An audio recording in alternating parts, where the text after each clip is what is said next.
You thought that nipper was old. Well, I have an even older one here. This is 1946. It's a Spartan Bakelite radio made in Canada.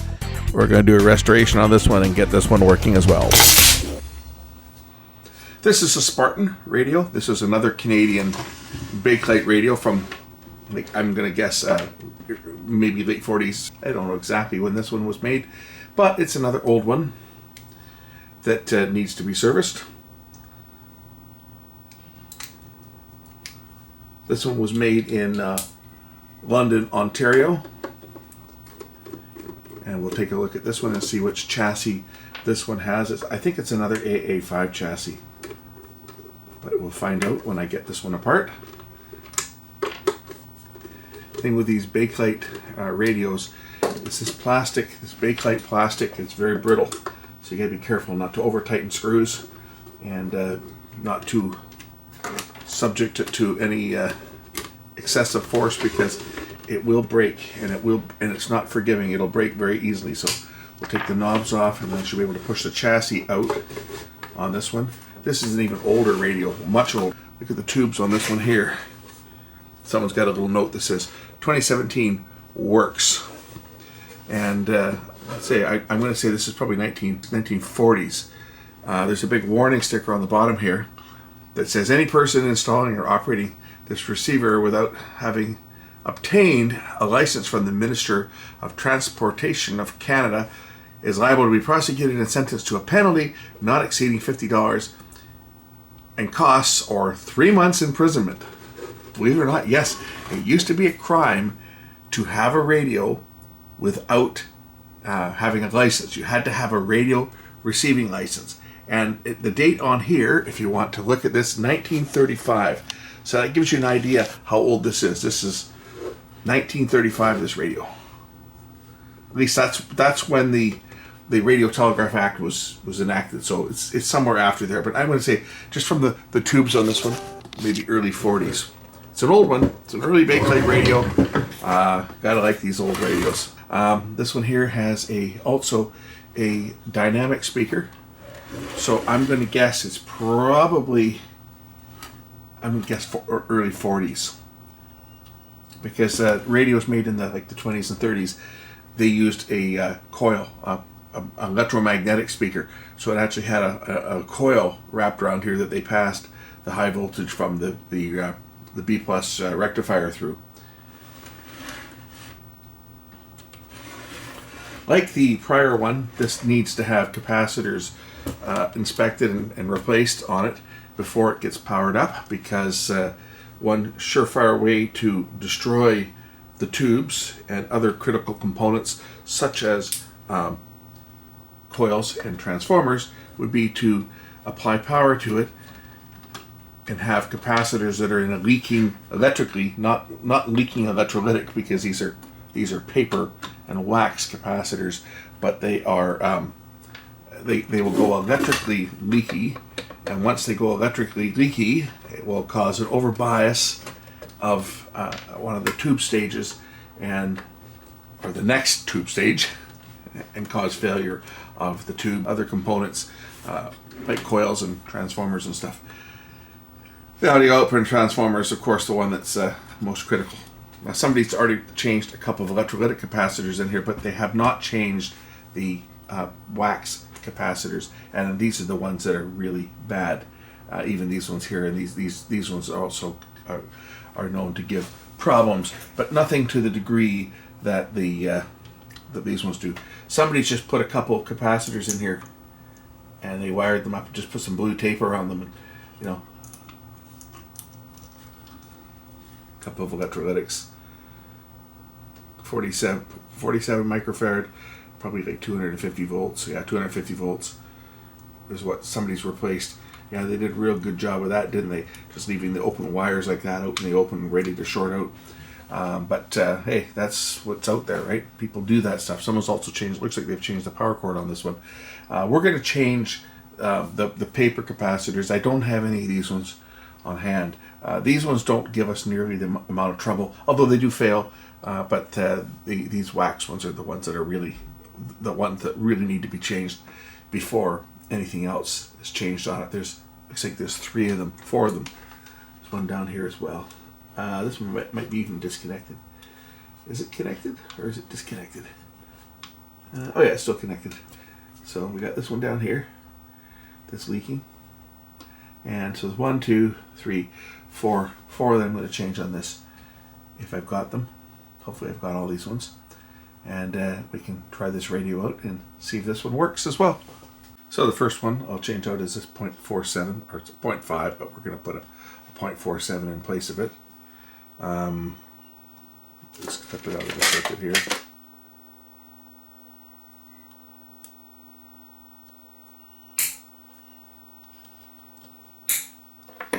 I'm just going to put this new one right in between the 2 tube connections on this.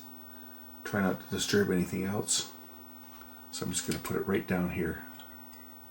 And then we can cut out these. I'm just going to leave these wires in place just for now, just so I can see where they go.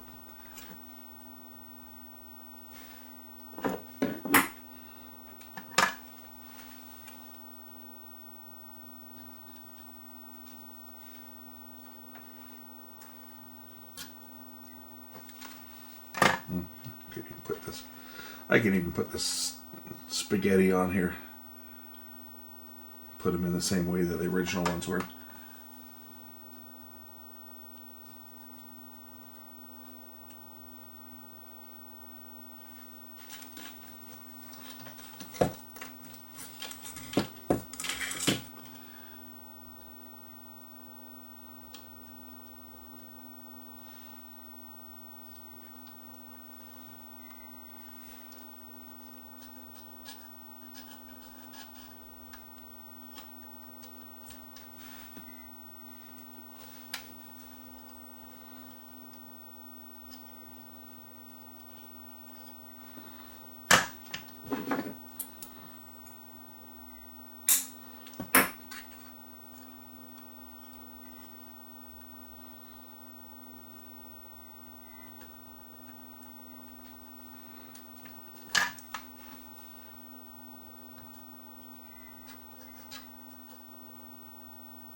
Yeah, that's the first one replaced. Just tuck that one up out of the way.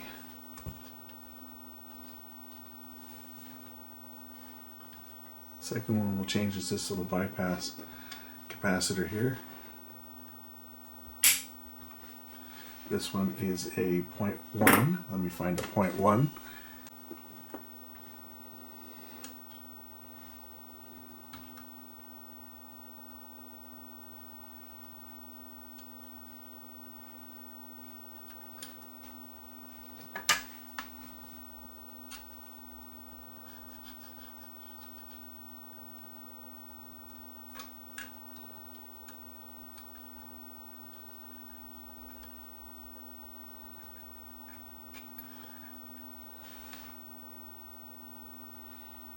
Now remember, I've marked my capacitors already.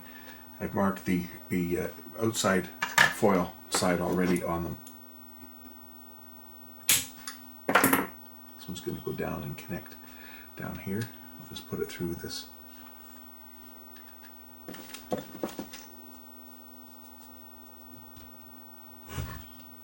Ground plug and pull it around and tack it down.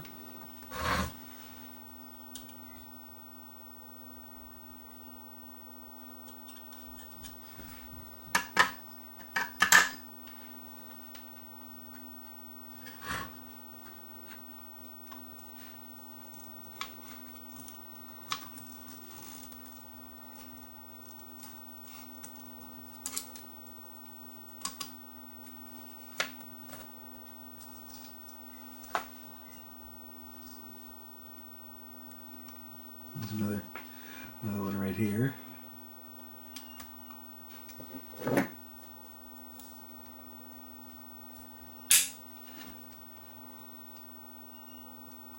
this one is 0.01. Find a 0.01. This one can go right in here.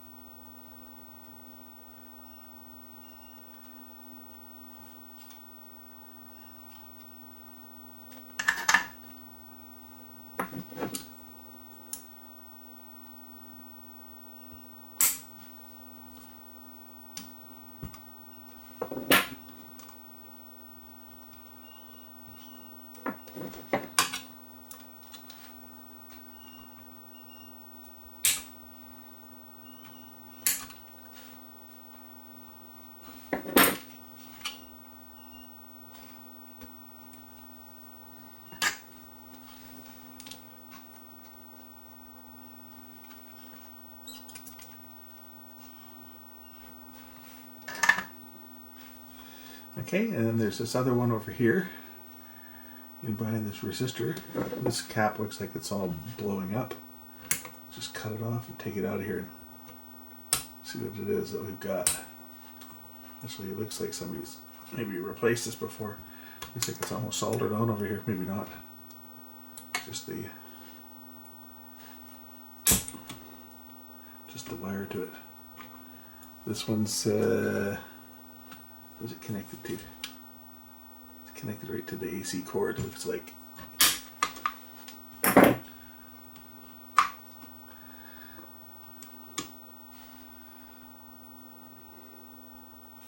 What's the value on this? 0.025. 0.025. I should have something close to that. 0.022 maybe. 0.22.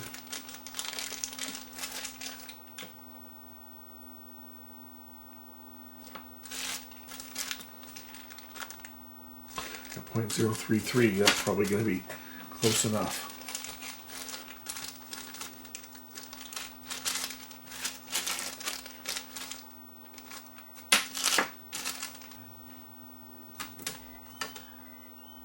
Now this one I can tuck in here as well.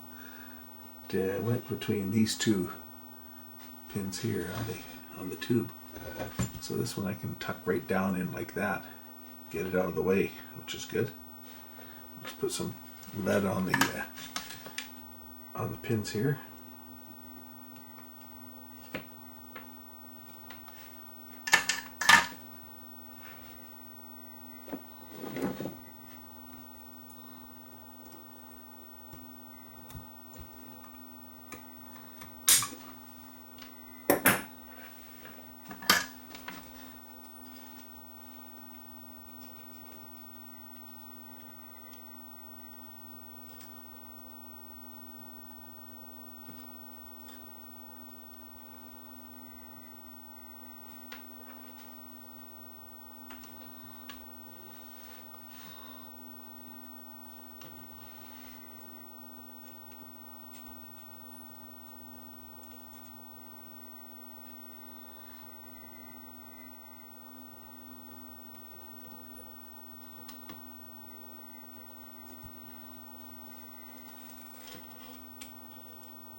Now, let's just, we'll tape up these wires. The guy that did this before didn't, I mean, I would have put heat shrink tubing on there if it was my work, but that's not my work. So at least, the least I can do is reduce the risk of a short circuit, and we'll cut the leads back a little, shorten them down so there's less chance. Actually, I probably could put some heat shrink tubing on there. I've got some. I'm sure I've got some here. Yeah, I got some heat shrink tubing here. We'll do this right. Nothing that drives me crazy is half-assed jobs by amateurs.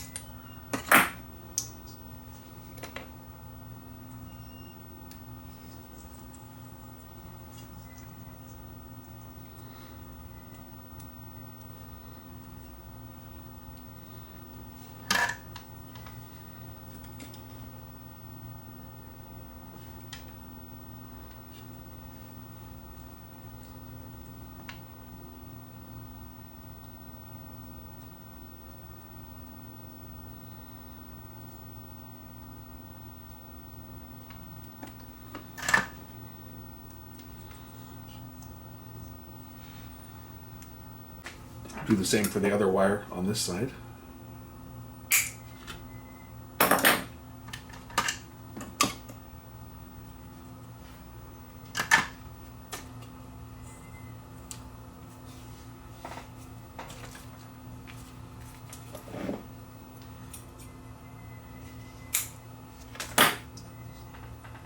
I'm not going to do anything on the ground wire because it's just a ground wire, so it doesn't matter. If it touches anything, it's just chassis anyway, so no sparks, no hazard.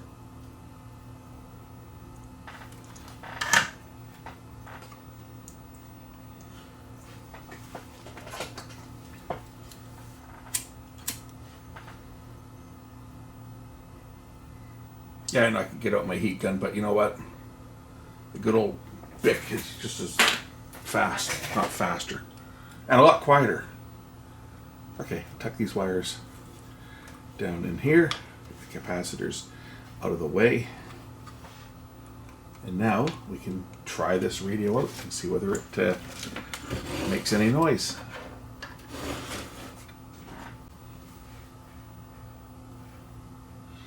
Someone marked down condenser used to be up here, I guess.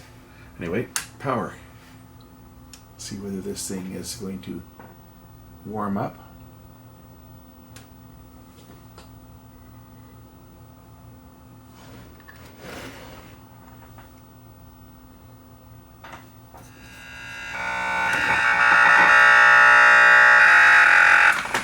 That was a plasma TV running there, by the way.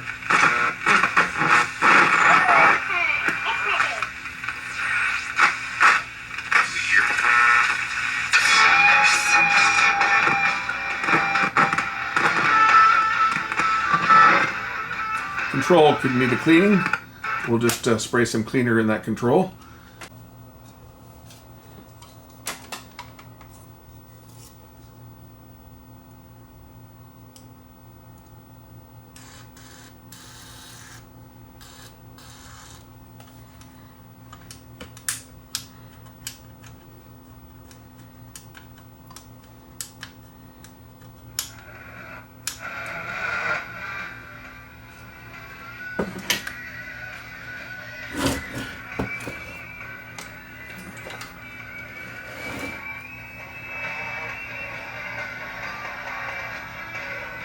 Now these old tubes in this one they're the same tubes. They're still glass tubes. They just have a metal can over them.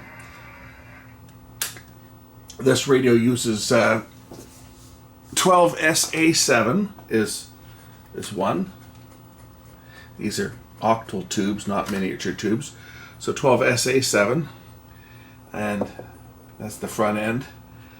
IF over here is going to be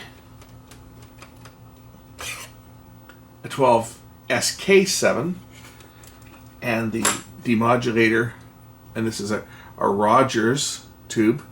This is a 12SQ7. That'll be the demodulator and audio amplifier tube.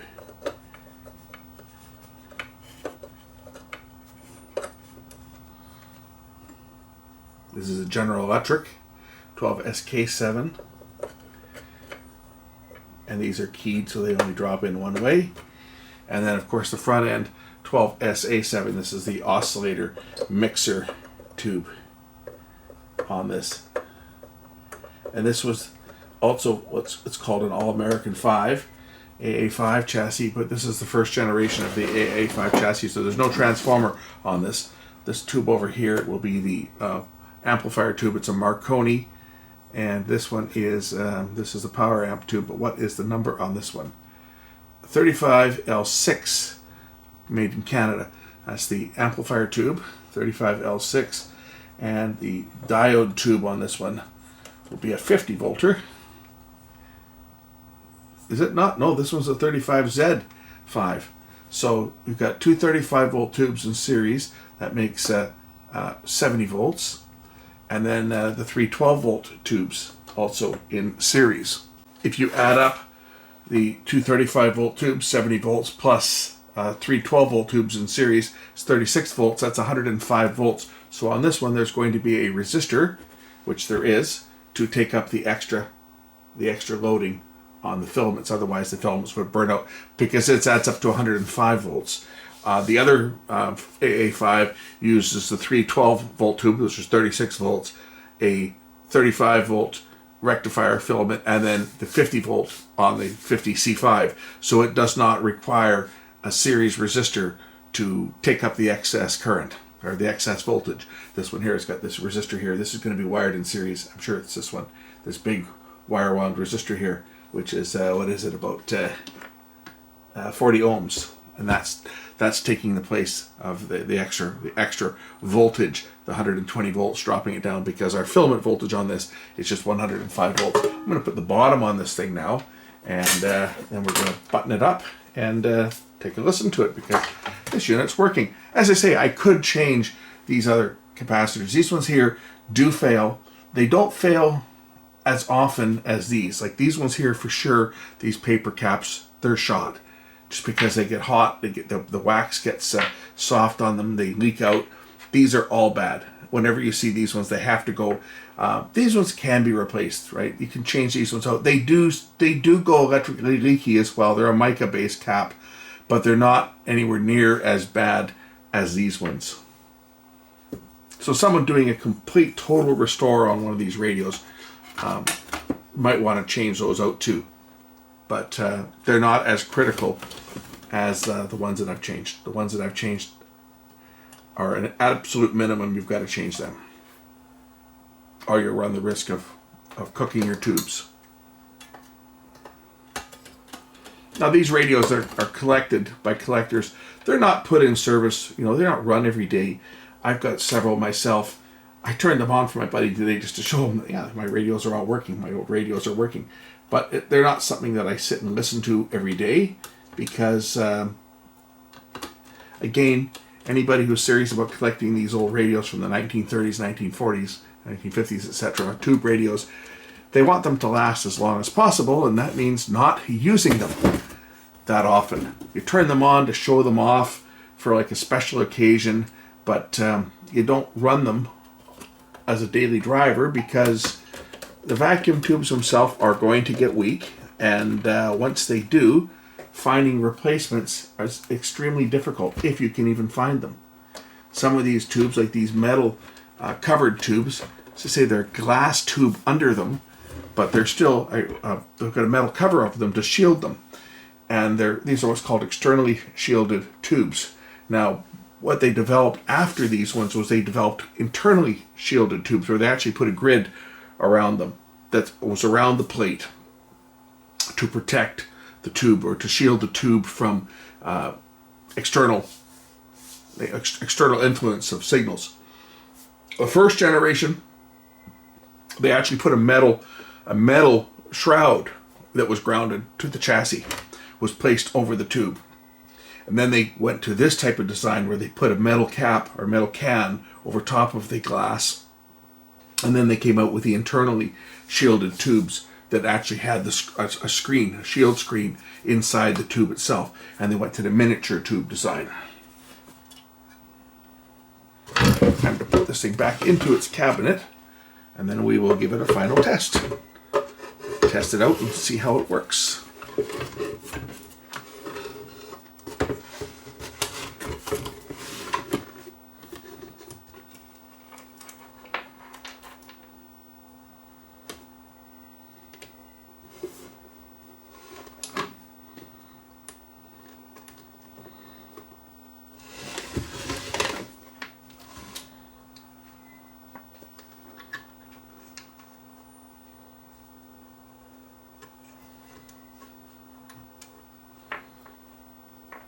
This is marked volume and off.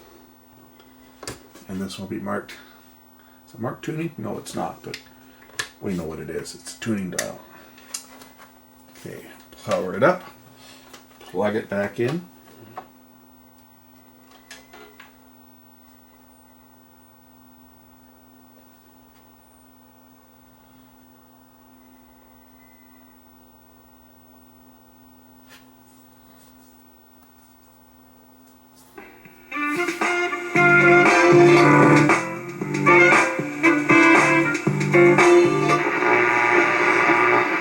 Dial turns backwards. When you turn it to the right, it goes down. What was sold? And in Edmonton, Oilers icon Joey Moss, who is also a fixture with the Edmonton It's been pretty quiet for the major routes so far for the The first day of 2021, great. Lines left, dials deep, caught at the 20-yard line, but more disabled people are given that same chance. Okay,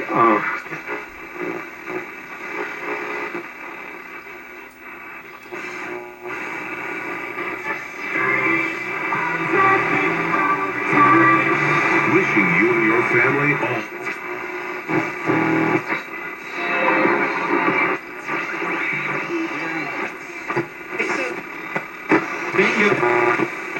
All the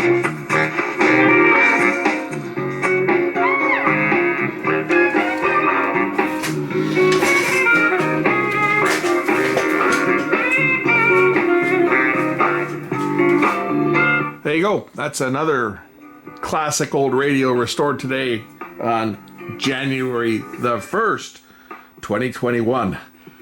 Thanks for watching. We'll catch you in the next one real soon. Bye for now.